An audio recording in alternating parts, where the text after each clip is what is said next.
काही महिन्यांनी आपण एकत्र बसून मी असं क्लिक करणार, तू सांगायचं, मी सांगायचं आपण फोटो कुठं काढले होते, काय तेवढं आपले विचार होते, असं काय नाही.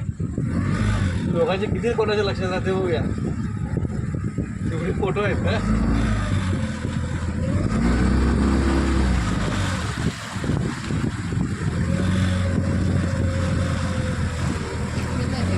हां हां इकडून होय होय पाचू म्हणजे मधलं बेटाचं इकडनं आलो, इकडं जाणार होतो.